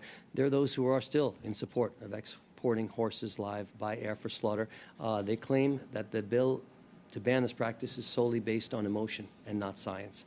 The claims that they're denying the horses that are shipped live for slaughter experience suffering in various forms, including anxiety, pain, fear, exhaustion, thirst, hunger, panic. Yet we've heard testimony from experts, including veterinarians, highlighting strong scientific evidence regarding the risks posed by these conditions in which horses are exported overseas for slaughter. So I wanted to give you some time to expand on the differences of the treatment of these horses versus, let's say, the equine sports horses or race horses. Would there be any way that those two could be misconstrued? No, I don't believe there's any way they can be misconstrued. Sport horses are flown, as the committee has heard, multiple times.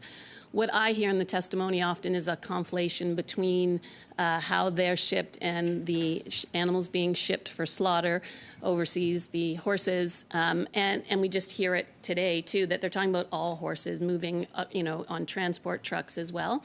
And so it is important that the committee stays focused on air transport. And at the end of the day, to speak personally, what I believe is horses were not made to fly. And we've heard ample testimony.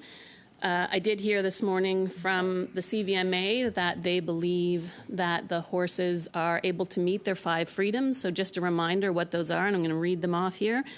The 5 freedoms, which have been in play since the 60s as a way to measure whether an animal is experiencing a high level of welfare, include freedom from thirst or hunger. We know that's not happening because they're not getting access.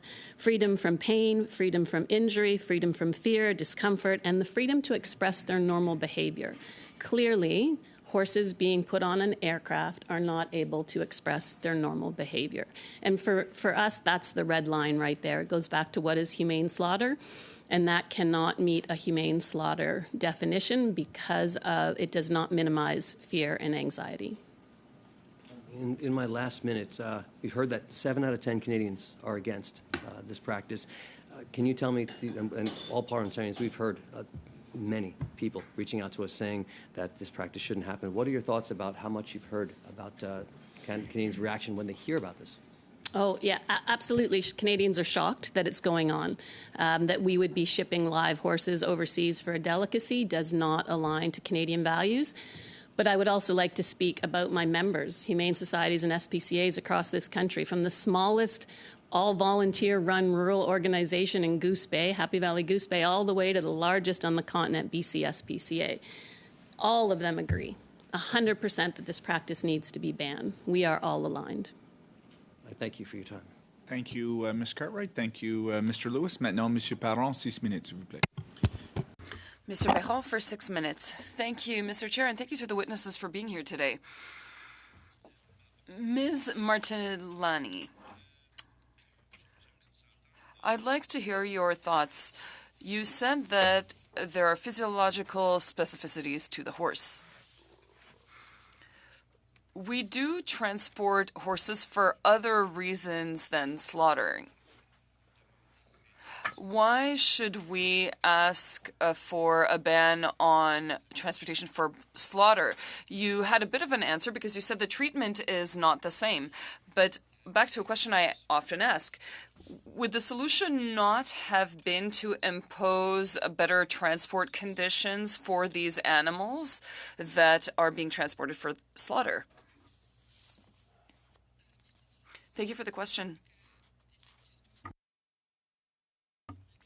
Indeed, as previously mentioned, we have already tried to improve such conditions in 2019, and things only got worse for horses that were transported. The delay was shortened a little bit. That was positive, but in general, horses have a very specific physiology, and they are not very well adapted to air transport, partly because of their gravity center, their sensitivity to sound, which we are aware of. This practice is not something that can be improved. It should be banned.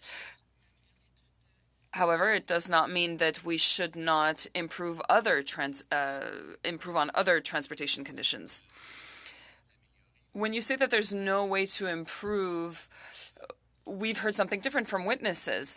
We have witnesses who have given us photos of both cases, transportation that doesn't look adequate, and then more comfortable transportation. I think it depends on who is looking at these pictures as well. But there are horses that are transported for competitions, and those standards are higher than what we see here. So if we improved our standards to match their standards, would that not be helpful? I think that the standards are the same across the board. But their standards are just a little bit higher. But no, personally, and others, other witnesses would agree with me, I don't think that it would be profitable to change those standards. We'd have to take care of these animals in just the same way. I don't think it would be possible, actually. When you say it's not possible, here's what I understand. You consider that animals that are being transported for competitions or anything other than slaughter is still bad treatment. There are people from various industries who said that they were afraid that this would have an impact and would destroy their industry. What do you think? It is well documented that the care is very different. We've heard this from various witnesses. It's pretty clear in this bill that the horses that are targeted are those that are being exported for slaughter, and it should not impact other horses in other industries. So you think that it's not possible.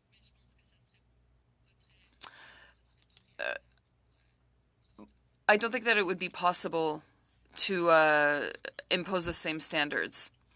What do you think of the amendments that have been suggested previously? Captain Perry said the following. He proposed amendments to reduce the burden on air pilots in this bill, for there to be less red tape and fines that would be imposed directly on air pilots. What do you think of those kinds of amendments? If we make such amendments, would you be in agreement with the bill? Or do you think that it changes too much the crux of the bill. No, I think that it would work and the target would still be the same, so we would agree to those amendments. Thank you. Ms. Cartwright, I have 1 minute left. I'd like to hear your thoughts on the same topic. Do you think that we could have improved transportation of animals for slaughter so that it matches the transportation of animals that are transported for other reasons or industries? Could, but would the industry continue is the question because of the high cost. That would not be a profitable industry anymore. And so it would be impossible to continue the industry. Mr. McGregor, over to you. Thank you, Mr. Chair. Mr. Anderson from Farm Credit Canada, I'd like to direct my first question to you. So you are in charge of credit risk management, and you did outline to this committee the amount in the millions of dollars that are held in loans by various equine producers, and that's a very wide spectrum for the intention of the horses. I guess what I would like to know, I fully understand that Farm Credit Canada is not responsible for the development of policy, but I do believe that your office has to look at trends and hints of policy that might be changed. And so I would like to know from your perspective and from the perspective of your department within Farm Credit Canada, when the ministerial mandate letter came out, and it's now 3 years old, and there was a specific line item there from the Prime Minister to the Minister of Agriculture that said, ban the live export of horses for slaughter. How did your department react to that instruction from the Prime Minister? Did that do anything in terms of how you assessed credit risk for producers that were breeding horses whose sole purpose was for export to another country for slaughter? The position that FCC takes is that until the law has changed, and we have a clear path forward with regards to what the customers are experiencing, we work with what is the status quo. We are cognizant of potential changes that are on the horizon, but at this point in time, until those changes happen, we work with the customers and as they execute their business plans and move forward. So that's the best that we could do in this situation. Would you have made mention of it to your customers, like as a caution? Would that have been appropriate for your agency to do? The customers in question here are well versed upon their situation, and and so FCC has not and did feel not that is their position to provide that counsel or whatnot to these customers. Okay, thank you for clarifying that. Ms. Cartwright, thank you for appearing before our committee to help guide us through this. In my time as a member of Parliament, I've come to understand the role as a little bit of a mix of being a trustee and a delegate. We are, of course, the direct democratic conduit of our constituents, but I think there's an understanding and expectation that in some of the day-to-day stuff, there's a lot of trust placed on our shoulders to try and make those decisions on our constituents' behalf, and we, of course, are held accountable for that.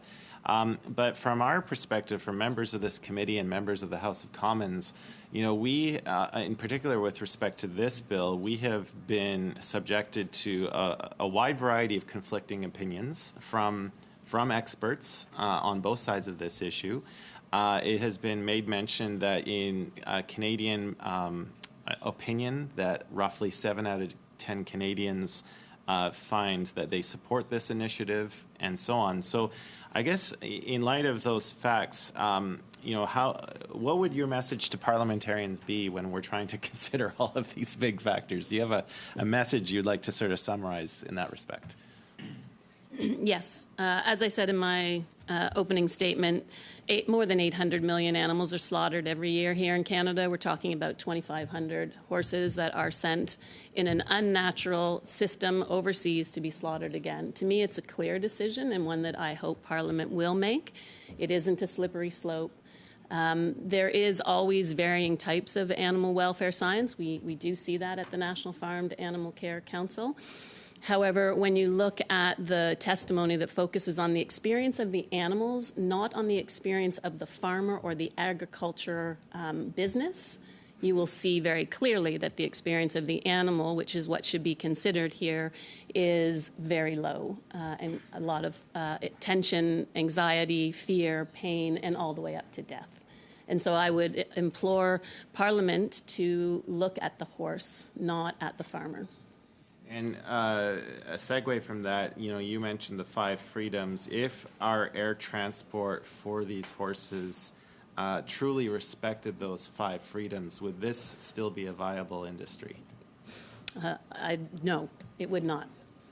Okay, thank you for that. I will leave it at that, Mr. Chair. Thank you. You're a good man, keeping us moving quickly. We're going to go to Mr. Barlow for up to 5 minutes. Thanks, Mr. Chair. I'm going to use my time just to put forward a motion here. We, all of us on this committee, received a number of letters over the last week or so, from the Ontario Minister of Agriculture, the Agriculture Alliance, Vegetable Growers of Canada, Mushrooms Canada, Western Stock Growers Association, Grain Farmers of Ontario, which represents 28,000 farm families, Saskatchewan Association of Rural Municipalities, Western Wheat Growers, Western Stock Growers, and these letters are asking for a couple of specific things on the impact the carbon tax is having on Canadian agriculture, and certainly with the hike of 23% on April 1st. So given that, I'm going to ask the committee that the committee received numerous letters from agriculture stakeholders regarding their opposition to the carbon tax hike on April 1st, including from the Ontario Minister of Agriculture, Food and Rural Affairs, and the Saskatchewan Association of Rural Municipalities. 7 provincial premiers and 70% of Canadians opposed the government's 23% increase in the carbon tax hike on April 1st. The premiers of Alberta, Saskatchewan, Ontario, Nova Scotia, and New Brunswick have issued public letters calling on this government to provide a carbon tax carve-out for farmers and pass Bill C-234 in its original form. D, the carbon tax currently costs greenhouse operators in Canada $22 million a year and will pay between $82 and $100 million by 2030 when the carbon tax quadruples. E, 44% of fresh fruit and vegetable growers are already selling at a loss, and 77% can't offset production cost increase. F, the carbon tax increase this year will cost mushrooms farms $7.4 million. By 2030, it will be more than $16 million. G, a sample of 50 farm operations across Canada paid a total of $329,644 in carbon taxes in 1 month last year. With the increase this year, it'll cost those same farms $431,544 and nearly triple over the next 7 years to $893,944. H, the Parliamentary Budget Officer has stated the carbon tax will cost farmers nearly $1 billion by 2030. I, the 2030 food price report estimates the carbon tax will cost a typical 5,000-acre farm $153,000 by 2030. And lastly, J, the food professor, Sylvain Charlebois, recommends pausing the carbon tax for the entire food supply chain. Speaker or Chair, knowing that these letters that we have here that represent tens of thousands of farmers who are asking for their voice to be heard, I would ask for unanimous consent of this committee to report these letters as received from the agriculture stakeholders, the Ontario Minister of Agriculture, Food and Rural Affairs, and the Saskatchewan Association of Rural Municipalities regarding the 23% increase on the carbon tax on April 1st, and that these be tabled in the House to consideration on the debate on Bill C-234. One thing I'll note, Mr. Barlow, I did receive letters as well, and actually, because of course people reach out to me as the chair, not knowing necessarily how procedure works in terms of having all members on board. So I know I'm working on actually getting responses back to some of the stakeholders that have written to explain that we do have a study coming down the line. I take notice that's not what you're moving right now, just to explain to them that they would be welcome witnesses before this committee on a study that we've already adopted. So just to those stakeholders that might be listening, those letters are coming. But colleagues, the way in which this works, Mr. Barlow has moved this particular motion without notice. So as he has requested, the ability for UC to not only table them to the House, but whether or not you want to actually debate the merits of the motion. If you want to debate this now, we can. or we can hold the debate on the motion and make a decision on whether or not to ultimately support what Mr. Barlow is saying at a later time, given the fact we have witnesses before us. I see, Mr. McGregor, your hand. Thanks, Chair. I would like to possibly reserve the right to put some amendments in the preamble. My position and the position of the NDP is quite clear. I want to make sure that's on the record. We do support Bill C-234 in its original form. We will be voting to reject the Senate amendment, so I want to make sure that for everyone who's listening, that's very clear. But I also want to just put in the record that I think that this whole debate, there's a real disservice in this whole debate, because while my Conservative colleagues focus all of their attention on what amounted to a 3-cent per litre increase in my region, they were completely silent when the cost of fuel in my region jumped by 30 cents a litre from February to March. And I think I would like to reserve the right to make some reference to the ridiculous profiteering that is going on in the oil and gas sector. We can always see their publicly reported figures. But for us to completely ignore the role that corporate profits in oil and gas in particular are having on our farm sector is really missing the entire point. And I think that my position on C-234 is quite clear, but I would like to reserve the right to amend some of the preamble, and I'll just leave it at that.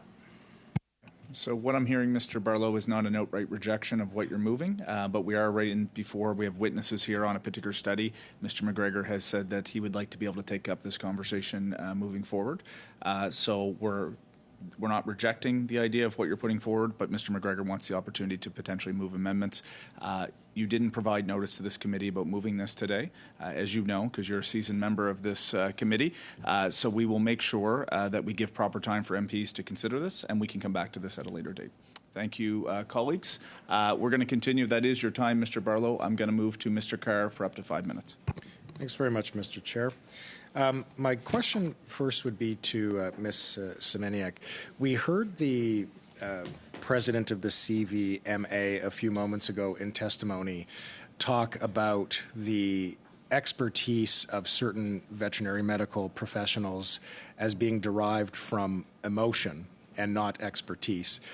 As a member of the Winnipeg Humane Society and somebody who advocates consistently for animal welfare, can you speak to what reaction there may be in Winnipeg from veterinary medical professionals you've spoken with in relation to this argument that their expertise should be diminished and cast aside as simply emotional? And I would then ask Madame Cartwright to respond to that same question. Thank you.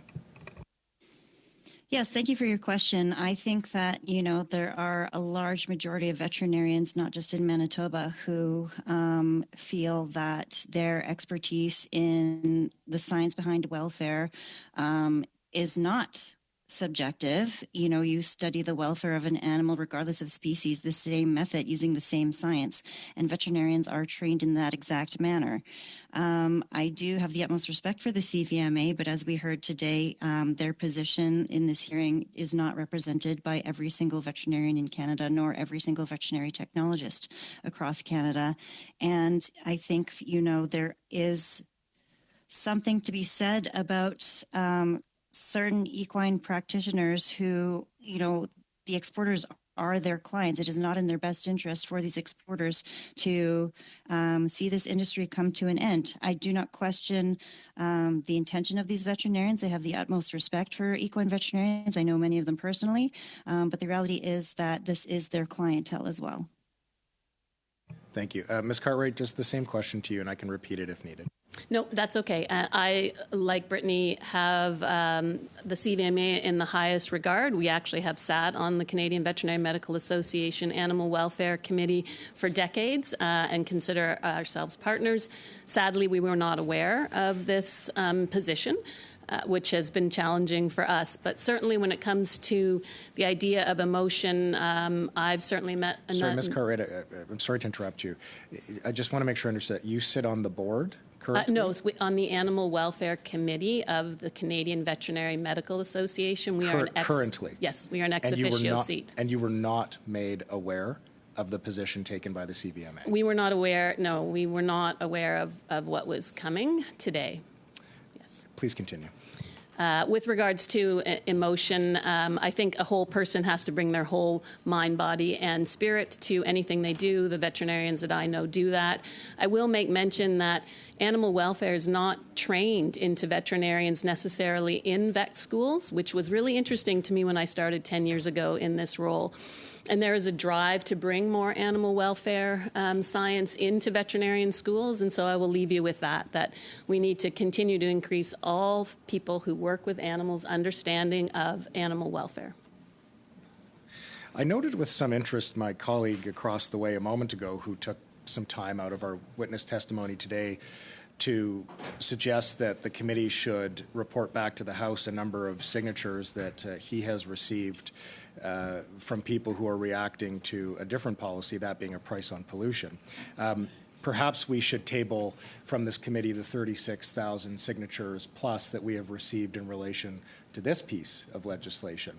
It seems to me somewhat contradictory to suggest that petitions are, in one instance, worthwhile when they support the position you're taking on one issue, but dismissed as emotional when they support another. Ms. Semeniuk, I'd like to go back to you and then the same question again to Ms. Cartwright. Can you tell us what evidence you have ever seen provided that helps explain the process by which horse welfare is taken into consideration once they have arrived in Japan through to the process at which point they're slaughtered? Mr. Lawson, with all due respect to him, could not come up with anything beyond suggesting through anecdotal and second-hand conversation that he was confident that that horse welfare was being looked after. A statement from the Embassy of Japan is hardly evidence to support that in addition. So Ms. Semeniuk and then Ms. Cartwright, in about 20 seconds apiece, could you please just speak to what evidence you have seen to suggest that that welfare is being upheld in Japan? I have not seen personally any evidence that the welfare is being upheld in Japan. I have seen instances of other cases where there have been extreme violations in the use of horses in Japan that have brought significant red flags, not necessarily for horses that have been exported for meat, but race horses within Japan where severe welfare violations have been brought forward. Thank you. And Mr. Chair, I'm not sure how much time we have. We're done? Time. Okay, can we give Ms. Cartwright just 15 seconds? Just really quick, Ms. Cartwright. I have no evidence, which is a problem. Thank you. Thank you. Monsieur Perron, for 2.5 minutes, please. Merci, Monsieur le Président. Thank you, Mr. Chair. Ms. Martellani, I'd like to ask you further questions. There are witnesses and members of this committee who have talked about a certain fear. If this ban is adopted, it would create a dangerous precedent for other animal production that also does some export. The horse, as we have understood, is very sensitive, but all animals have particular sensibilities. We export hogs, and they are sensitive as well. What would you say to the witnesses who are fearful of the precedent that this ban might set? Yes, we've heard this argument many times. I think it is unsubstantiated and alarmist. This bill was drafted specifically to, targeting horses that had exported for slaughter to Japan. Nowhere in this bill is there any other kind of stipulation that other horses in other sectors would be targeted, or for any other kind of animal production. Thank you for your answer. Many are under the impression that this bill is not quite about banning air transport, but that it is rather about the social status of the horse. A few witnesses have talked about this. They have talked about the fact that the horse is more of a pet or domestic animal rather than a production animal. And they say that the next step might be banning its slaughter altogether. What do you think about that? I'd say what I've already said, the bill is very specific and it doesn't talk about banning slaughtering altogether. In Quebec, we don't raise horses to slaughter them. They are horses for it is a different kind of horse that is slaughtered for meat. And in Quebec, we don't raise them to export them for them to be slaughtered elsewhere. 85% of the horse meat that is already exported to Japan, so they don't need to be exported live. I think that answers the question. Thank you. Merci, Monsieur Perron. Mr. McGregor is giving back his 2.5 minutes. I have a question from the previous chair to Ms. Cartwright. His question was, you had mentioned that there are ways to improve transportation regulations to make horse transportation safer, but you were saying that it wouldn't be perhaps economically feasible. Shouldn't the focus be on the transportation rather than the end use? And wouldn't that be up to industry to decide if it was economically feasible or not? And if it's not, I guess that's another way to end the practice. So the question I believe you're referring to, or the former chair is referring to, is if we ship them like we ship racehorses, correct, could the industry be viable? I would say the industry could not be viable if we ship them in the same manner that we currently ship racehorses or horses for show. Ms. Cartwright, you also had mentioned that CFIA had made changes that were maybe not science-based, but maybe coerced, or that's probably not the right word, but lobbied from the animal welfare or the animal transportation or the animal food industry. But Dr. Mary Jane Ireland, who has testified before this committee, the Chief Veterinary Officer of Canada, and a delegate to the World Organization on Animal Health, is a leading expert in this, and she had set these guidelines. So are you insinuating that Dr. Ireland changed the regulations on animal transportation not based on science, not based on her best experience and judgment? So I will say a few things there. One, I have a great deal of respect for Dr. Ireland. We also meet with her fairly regularly. My understanding is she is not responsible for writing the regulations from 2019, and that there was 20 years of debate prior to that, and that this happened in 2017. I can only speak to what is in the ATIP. Of course, they don't provide detailed information about who said what, because it's all redacted.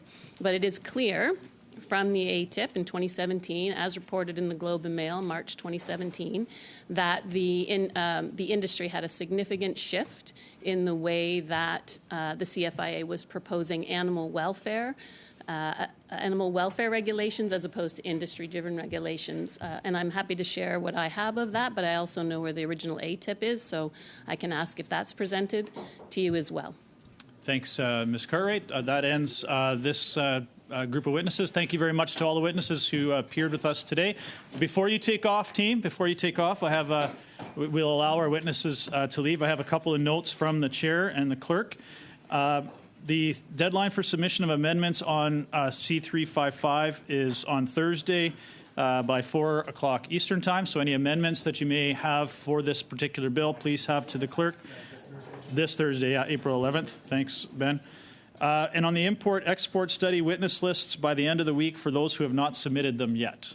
So any witnesses for the next study, please have them to the clerk by the end of the week. No, that's it. That's it? Okay. Thank you very much. Meeting adjourned. See you guys later.